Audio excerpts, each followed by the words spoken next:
25 जून 2009 को दोपहर 12 बजे किंग ऑफ पॉप जाने की माइकल जैक्सन का निधन हो गया। ये खबर जैसे ही बाहर आई, पूरी दुनिया में सदमे की एक लहर सी दौड़ गई। लॉस एंजल्स की सड़कों पर लोग रोने लगे और कई लोग तो बेहोश भी हो गए। सोशल मीडिया साइट जैसे कि गूगल, ट्विटर भारी ट्रैफिक की वजह से क्रैश हो गई। लोगों को समझ में नहीं आ रहा था कि ये क्या हो गया।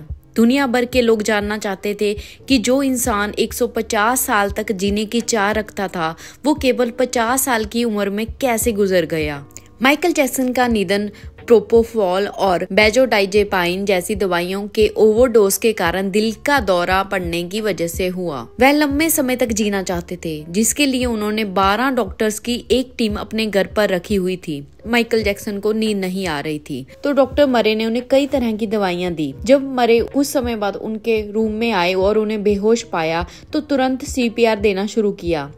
लेकिन जब कोई सुधार नहीं हुआ तो डॉक्टर ने 911 कॉल करने की कोशिश की। घर के सारे लैंडलाइन बंद थे, इसकी वजह से डॉक्टर 911 को कॉल नहीं कर पाए। आखिरकार गार्ड ने 911 पर कॉल किया तो 11:22 पर एक एम्बुलेंस आई। हालांकि उन्हें तुरंत मेडिकल सहायता मिली थी, लेकिन डॉक्टर्स ने 2:26 में UCLA मेडिकल सेंटर में उन्हें मृत घोषित कर दिया गया। माइकल की मौत के बाद 13 लोग जो कि उनके फैंस थे, उन्होंने आत्महत्या कर ली और कई लोग इतने सदमे में थे कि उन्हें रोकने के लिए सुसाइड प्रिवेंशन हॉटलाइन पर कई कॉल्स आए। माइकल का शव पोस्टमार्टम के लिए दिया गया। डॉक्टर्स उनके दिमाग की जांच करना चाहते थे, लेकिन परिवार वाले उन्हें जल्दी से जल्दी दफनाना चाहते थे। लेकिन आखिरकार पोस्टमार्टम पूरा होने के बाद 3 सितंबर 2009 को उनका फ्यूनरल हुआ। उन्हें सोने के ताबूत में रखकर दबाया गया, लेकिन परिवार को यह डर था कहीं उनके फैन उनके शव को चुराकर भाग ना जाएं, इसलिए उनको दफनाने की जो प्रतिक्रिया थी वो पूरी तरह से गुप्त रखी गई। आप सोच भी नहीं सकते कि उन दिनों माइकल जैक्सन की फैन फॉलोइंग क्या थी। माइकल जैक्सन की मौत के बाद भी उनकी कमाई जारी रही। 2019 में मौत के 10 साल बाद सबसे ज्यादा कमाई करने वाले सिंगर बने रहे थे माइकल जैक्सन। माइकल जैक्सन को उनके गानों, मून वॉक डांस और साइंस को चैलेंज करने वाले विचारों के लिए हमेशा याद किया जाता है। वे 150 साल से ज्यादा जीना चाहते थे। उन्हें लंबी उम्र की इतनी चाह थी कि इसके लिए वो ऑक्सीजन चैम्बर में ही सोते थे। उनका मानना था कि एक दिन साइंस मरे हुए लोगों को जिंदा कर सकेगी। माइकल जैक्सन का जन्म 29 अगस्त 1958 को इंडियाना में हुआ था। वे अपने 8 भाई बहनों में सबसे छोटे थे। उनके पिता जोसेफ वॉल्टर एक पूर्व बॉक्सर थे जो गिटार बजाते थे, जबकि उनकी मां पियानो बजाती थी।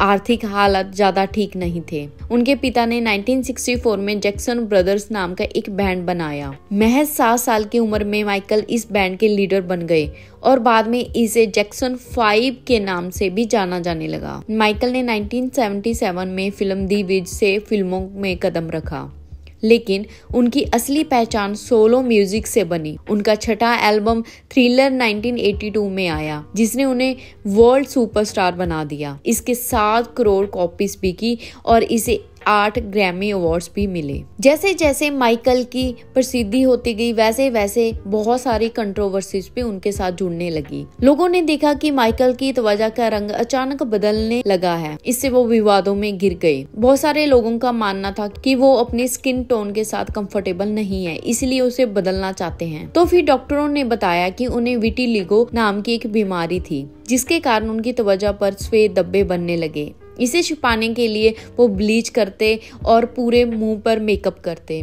उनकी मां का कहना था कि माइकल को कॉस्मेटिक सर्जरी की लत लग गई थी। माइकल ने खुद भी माना कि उन्होंने नाक और चिन की सर्जरी करवाई थी। माइकल जैक्सन को अच्छे कपड़े पहनना, सुंदर दिखना बहुत ज्यादा पसंद था, इसलिए वो लगातार सर्जरीज करवाते रहते थे ताकि वो बेहद खूबसूरत दिखे। माइकल जैक्सन को साइंस में काफी दिलचस्पी थी। वे महिलाओं की तरह आवाज बनाए रखने के लिए हार्मोनल इंजेक्शंस भी लेते थे।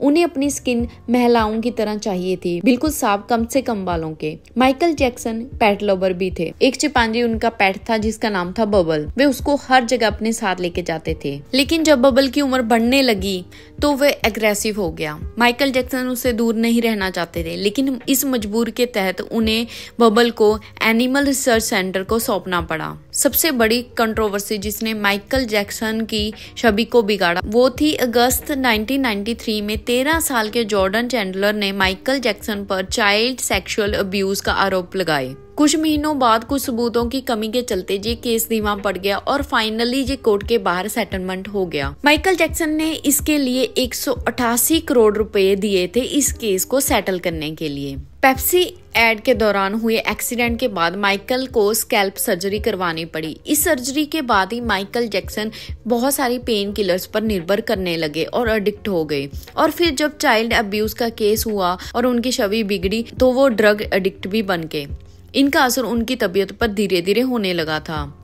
ड्रग खरीदने के लिए इवन उन्होंने 19 जाली आई कार्ड्स भी बनाए थे। ड्रग एडिक्शन और चाइल्ड अब्यूज केस के बाद उनकी छवि बिगड़ने के कारण उन्होंने 1994 में शादी कर ली। मशहूर सिंगर एल्विस प्रेस्ली की बेटी लीजा ने माइकल को प्रपोज किया और माइकल मान गए और उन्होंने 1994 में शादी कर ली। माना जाता है कि चाइल्ड अब्यूज से लोगों का ध्यान हटाने के लिए ही माइकल जैक्सन ने ये कदम उठाया था। हालांकि उनकी शादी महज 19 महीनों में टूट भी गई। तलाक के बाद माइकल ने हिस्ट्री एल्बम लॉन्च किया जिसने पिछले सभी रिकॉर्ड तोड़ दिए। इस एल्बम की 2 करोड़ कॉपीज बिकी थी और बाद में माइकल जैक्सन ने अपने स्किन डॉक्टर क्लेन की असिस्टेंट डेवी रोबे से दूसरी शादी कर ली। माना जाता है कि शादी से पहले ही डेवी 6 महीने की प्रेग्नेंट थी। 13 फरवरी 1997 को माइकल के पहले बेटे प्रिंस माइकल का जन्म हुआ। 1998 में डेवी ने बेटे पेरिस को भी जन्म दिया, लेकिन कुछ सालों बाद 2000 में दोनों का तलाक हो गया और माइकल को इसमें $8 मिलियन का सेटलमेंट करना पड़ा और कस्टडी भी माइकल को मिली। लेकिन 2004 में दोबारा चाइल्ड अब्यूज का केस होने के कारण उनकी छवि फिर से बिगड़ी और बच्चों की कस्टडी डेवी के पास चली गई। माइकल जैक्सन अपने ऊपर हुए चाइल्ड अब्यूज के केसेस के आरोपों को हमेशा झूठा बताते रहे और उन्हें नकारते रहे। लेकिन जब 1994 में पुलिस ने उनके घर पर रेड मारी तो पुलिस ने बताया कि उन्हें उनके घर पर एक मैगजीन मिला जिसमें कि बच्चों की नग्न पिक्चर्स थी। माइकल जैक्सन को पूछने पर उन्होंने कहा कि शायद उन्हें ये किसी फैन ने गिफ्ट किया होगा और उन्होंने कभी इसे खोलकर भी नहीं देखा। लेकिन माइकल की मौत के बाद उनकी जो मेड थी उसने बताया कि माइकल घर पर बच्चों को बिना कपड़ों के रखते थे। उनके जीवन के अंतिम सालों में उनका स्वास्थ्य बिगड़ने लगा था। वे कई दवाइयों के आदी हो गए थे। उनकी मौत के समय वे 3000 करोड़ रुपए के कर्ज में थे। लेकिन उनके मौत के बाद उनकी संपत्ति में काफी बढ़ावा हुआ। उन्होंने अपने मौत के 10 सालों तक बहुत ज्यादा कमाई की। इससे उनके परिवार ने जितना भी उनका कर्ज था सारा चुकाया। माइकल जैक्सन को 39 गिनीज वर्ल्ड रिकॉर्ड्स मिले और आज भी उन्हें पॉप म्यूजिक का सबसे बड़ा आइकॉन माना जाता है। माना जाता है कि उनकी इतनी ज्यादा फैन फॉलोइंग थी कि उनकी एक झलक देखने के लिए लोग बेहोश हो जाते थे। आपको कैसी लगी माइकल जैक्सन की जर्नी और आप भी बताइए कि आप उनके फैन थे या नहीं। और मेरे चैनल को लाइक, शेयर एंड सब्सक्राइब करना मत भूलिएगा। बेल आइकन दबा दीजिए ताकि आपको ऐसी इंटरेस्टिंग जानकारी समय समय पर मिलती रहे।